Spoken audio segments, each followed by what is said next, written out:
ये मेरे जब मैं 14वीं मेरी बर्थडे थी तो मेरे वालिद के एक दोस्त मोहसिन नकवी ने मुझे बर्थडे के वक्त उन्होंने मुझे अपनी किताब, अपनी ये जो शायरी है वो गिफ्ट की।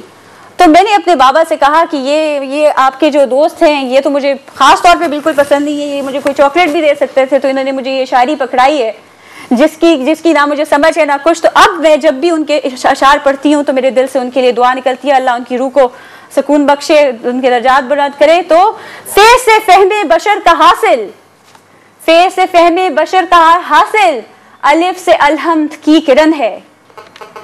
तोए से ताहा के घर की रौनक, तोए से ताहा के घर की रौनक, मीम से मंजिले महन है। हे से हर दूसरा के सुल्तान की पुरनूर अंजुमन है।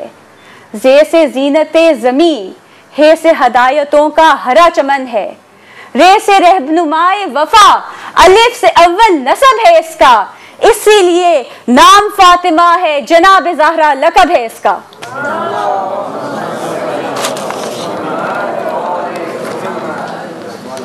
I would like to thank Barrister Rodney, the chairperson, representing on the Council Ladies Wing, for her delightful speech. I would like now to introduce Baroness Syeda Fatima, Shadow Minister for Community Cohesion and Social Action. She is regarded as the most influential Muslim woman today in the United Kingdom. I give you Baroness Fatima. I'm sure you'll excuse me if I try and stand up. Allah subhanahu wa ta'ala has only blessed me with 5'1". How do you follow something like that?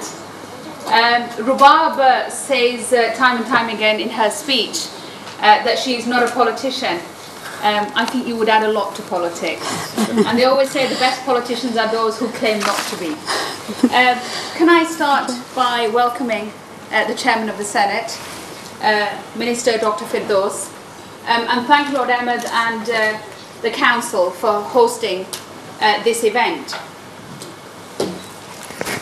I want to talk a little bit really about what I see as some of the challenges to British Muslims in Britain today.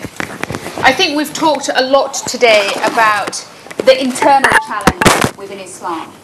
I've heard many of the speakers, and certainly Rubab, mention the fact that there is a conflict going on within Islam. Who actually speaks for Islam? Which is the right form of Islam? And certainly I've had these discussions. I come from a very mixed theological background. I say that if anybody should have an identity crisis, it should be me. I have a family which is half Sunni, half Shia, and I was brought up in a Deobandi environment all my life. So I've had probably the most mixed theological education that one could have had. And for many years, actually, I believed and I was taught that actually what it meant to be a Muslim was to be a good person, to depict some of the qualities that we've been hearing about Syeda Fatima today.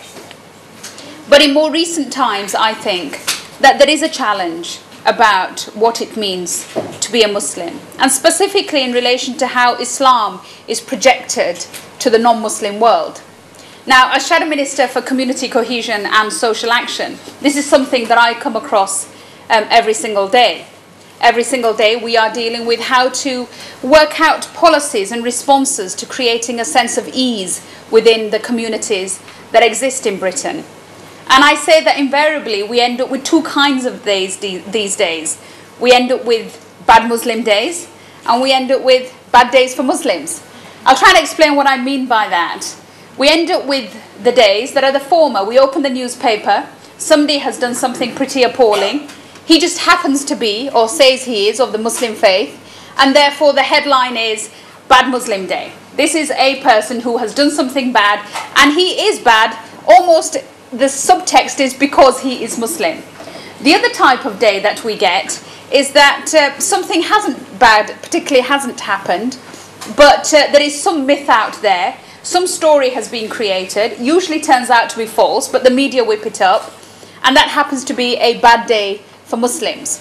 Because invariably there are many people who are in the public eye, who are Muslim, who feel that somehow they have to go out and get to justify their position, talk about loyalty, and try and talk about issues which are very sensationalized and which unfortunately sell newspapers. Let me talk about a very specific incident that happened about a year ago. And the lady who I think has now left, who was talking about the importance of hijab.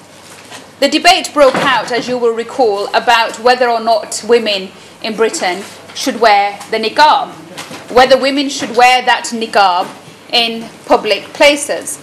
And there is a huge debate at the moment about whether or not across Europe, and indeed I would urge any of you, if you have the time, to read the findings of the Gallup poll, which was published last week, on the attitudes of British, French and German Muslims, and subsequently British, French and German non-Muslims, where there is a debate about whether or not certain symbols of religiosity, the hijab and the niqab, should be removed because they are seen as a barrier for integration.